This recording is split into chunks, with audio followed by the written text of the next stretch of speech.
Disclaimer. चांद की चांदनी। एक गांव में नंदराम अपनी पत्नी सुनंदा और बेटी खुशबू के साथ रहता था। नंदराम के पास एक छोटा सा खेत था जिसमें वह खेती किया करता था। पास ही में उन्होंने एक झोपड़ी बना रखी थी जिसमें वह सब रहते थे। एक दिन राम के समय धर्म के आंगन में तीनों सोने की तैयारी कर रहे थे। खुशबू अपनी माँ के साथ सोती थी। दोनों माँ बेटी बातें कर रही थी। खुशबू: माँ, हमें घर में लाइट क्यों नहीं है? गांव के अधिकतर घरों में लाइट होती है। सुनंदा: बेटी, एक दिन हमारा भी पक्का मकान होगा, तब उसमें लाइट लग जाएगी। अभी देखो लाइट ना होने के फ़ायदे। एक तो हम दिन में सारा काम निपटा लेते हैं, जैसे दिन में ही खाना बना कर खा लेते हैं, इससे सेहत अच्छी रहती है। दूसरा, हम जल्दी सो जाते हैं, इससे सुबह जल्दी उठ जाते हैं। खुशबू: लेकिन माँ, रात को तो इतना अंधेरा हो जाता है। सुनंदा: बेटी, वो देखो आसमान में चांद कितनी अच्छी रोशनी हमें दे रहा है, फिर हमें अंधेरे में कहाँ है। और हाँ, ये रोशनी जीवन भर तुम्हारे साथ रहेगी, चाहे तुम कहीं भी जाओ। जब भी बड़े होकर तुम चांद को देखो तो अपनी माँ की बात को याद रखना। इसी तरह समय बीत रहा था। एक दिन खुशबू की माँ सुनंदा की तबीयत ज़्यादा खराब हो जाती है। उसे अस्पताल ले जाते हैं, लेकिन वह बच नहीं पाती। खुशबू अपनी माँ से लिपट कर बहुत रोती है। नंदराम भी पत्नी की मौत से बहुत टूट जाते हैं। कुछ दिन बाद वे अपने खेत और घर को बेचकर खुशबू को लेकर शहर आ जाते हैं।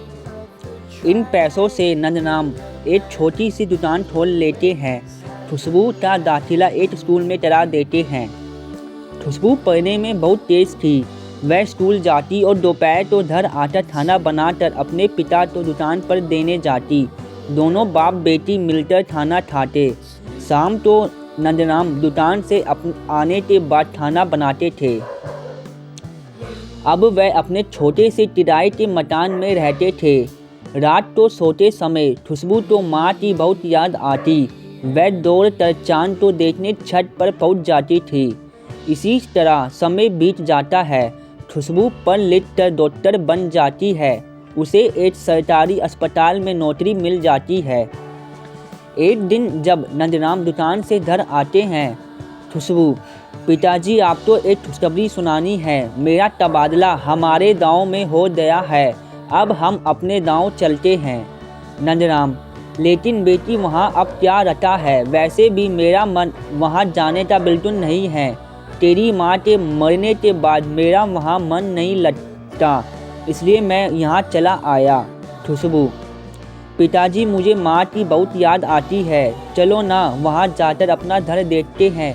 क्या पता वह हमें वापस मिल जाए। मैं उसे खरीद लूँगी। माँ की यादें जुड़ी है उस घर से। नंदराम: लेकिन बेटी, यह दुकान का क्या होगा? खुशबू: पिताजी, आप आराम कीजिए, बहुत मेहनत कर चुके। आप इस दुकान को बेचकर गांव में एक खेत खरीद लो दे और मजदूरों से उस पर काम करवाओ दे। कुछ दिन बाद दोनों बाप बेटी गांव पहुंच जाते हैं। वहां जाकर ज़्यादा कीमत देकर खुशबू अपना मकान खरीद लेती है। गांव में ही किराए पर रहते हुए खुशबू उस मकान को पक्का बनवाती है। वहां अब लाइट भी लग चुकी थी। इधर नंदराम गांव में खेत खरीद कर खेती बाड़ी करवाने लगा। एक दिन जब नंदराम घर वापस आता है तो देखता है खुशबू उसका और अपना बिस्तर आंगन में लगा रही थी। नंदराम: बेटी, अंदर सो जाती, यहाँ तो पंखा भी नहीं है। खुशबू: पिताजी, यहाँ सोने पर ऐसा लगता है जैसे माँ के साथ सो रही हूँ। जब इस चांद की चांदनी मेरे ऊपर पड़ती है तो माँ की याद आ जाती है। अब हर दिन दोनों आंगन में सोते। खुशबू अपने माँ के बताए रास्ते पर चलती। शाम होते ही खाना बना लेती और रात को जल्दी सोकर सुबह जल्दी उठते थे। वहीं गांव के पास एक दूसरे गांव में एक जमींदार रहते थे। वह दिन नंदराम से मिलने आते हैं और अपने बेटे के लिए खुशबू का हाथ मांगते हैं। नंदराम खुशबू से बात करते हैं। देखभाल करके खुशबू शादी के लिए तैयार हो जाती है। जब खुशबू घर से विदा हो रही थी तो वह अपने पिता से कहती है, खुशबू, पिताजी मेरा बिस्तर संभाल कर रखना, मैं जब भी आपसे मिलने आऊँगी यहीं आंगन में चांद की रोशनी नीचे सोया करूँगी। यह सुनकर नंदराम की आंखों से आंसू बहने लगते हैं।